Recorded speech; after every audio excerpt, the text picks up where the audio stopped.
All right, so when you think of Rome, you probably picture the Colosseum, the Forum, all that ancient history. But today, we're going to talk about one of the city's most beloved green spaces. It's this incredible place for picnics, museums, and just soaking in the views. But what if I told you this public park has a secret past, a hidden story of incredible power, game-changing art, and a total transformation that changed everything? To really get a sense of Villa Borghese, you have to start with its size. I mean, it is absolutely massive. We're talking about the third largest public park in all of Rome, a huge green lung right in the middle of this ancient, chaotic, beautiful city. And how big is that? We're talking 80 hectares. That's almost 200 acres of lush gardens, priceless art, quiet lakes, and winding paths. It is truly an oasis. This perfect mix of nature and culture that gives you a break from the busy streets just outside the gates. But here's the kicker, and this is really the heart of our story today. What if this public paradise, this place that millions of people enjoy, was never actually meant for us?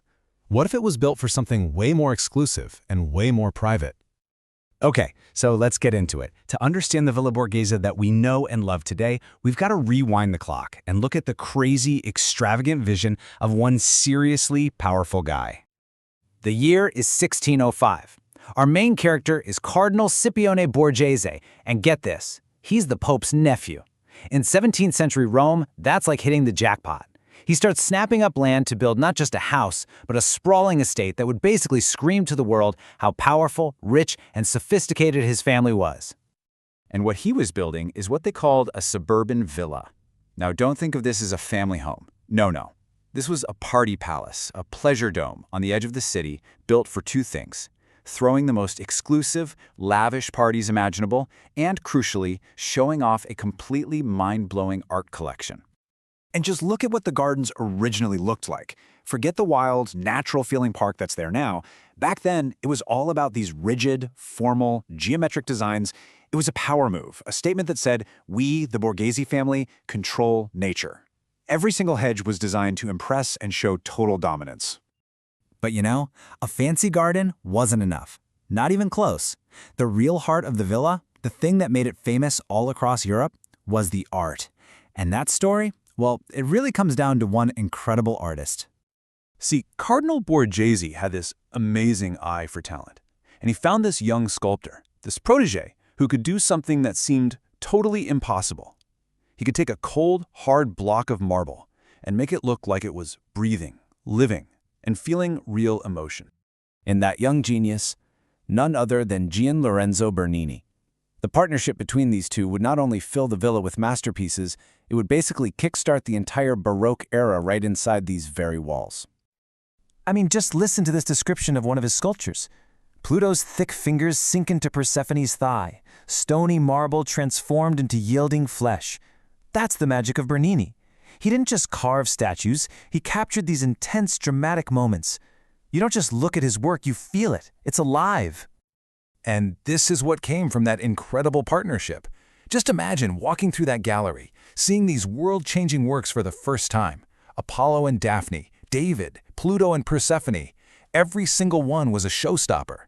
It was the perfect storm of an ambitious patron and a fearless young artist, and it cemented their legacies forever. But the villa wasn't just frozen in time. As the centuries passed, tastes changed. A huge new trend started sweeping across Europe, and it was about to completely reshape the entire Borghese estate. And the change was, well, it was a complete 180. You had the old Italian style, which was all about that strict, geometric control over nature. But then this new idea came out of England, the picturesque garden. And it was the total opposite. The goal wasn't to impress people with how much you could control nature. It was to make them feel something, to create this kind of romantic, idealized wilderness. It was a huge philosophical shift. And, this didn't happen overnight. It took over a century. It started in the late 1700s when a Borghese descendant built that beautiful artificial lake. Then, through the 1800s, the rest of the park was totally redone in this new English style, giving it that wilder, more romantic vibe that we know today. Which brings us to the final chapter, and honestly the most important transformation in the villa's entire history, the moment it stopped being a private playground for the rich and powerful and finally became a park for everyone. The year you need to remember is 1903. By this point, the Borghese family fortunes, well, they weren't what they used to be. So the Italian government stepped in, bought the entire estate, and then did something totally radical. They threw open the gates to the public for good. The villa's destiny was changed forever. And just look at what it's become. The whole space has been completely reimagined. It's not one exclusive estate anymore. It's this vibrant, buzzing collection of museums, attractions, and public spaces designed for every single person to enjoy. I mean, think about it. Today, you've got the city zoo right inside the park. You can rent a rowboat on a lake that was once a private indulgence. There's a horse riding arena, a replica of Shakespeare's Globe Theater, and of course, a bunch of museums, including the original Galleria Borghese. It has literally become the public playground it was never, ever supposed to be. So what's the one thing that perfectly captures this incredible journey from private power to public park? For me, it's got to be one specific spot, the Pincio Terrace.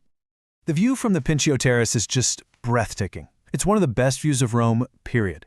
And in that one single glance, you see the entire story. A panorama that was once the exclusive property of a cardinal and his elite friends is now there for anyone. It's a view for all of us. And it's a powerful reminder that sometimes the most beautiful things, the most important pieces of history can, and maybe should, belong to everyone. Makes you wonder what other private worlds are out there just waiting to become our public treasures, doesn't it?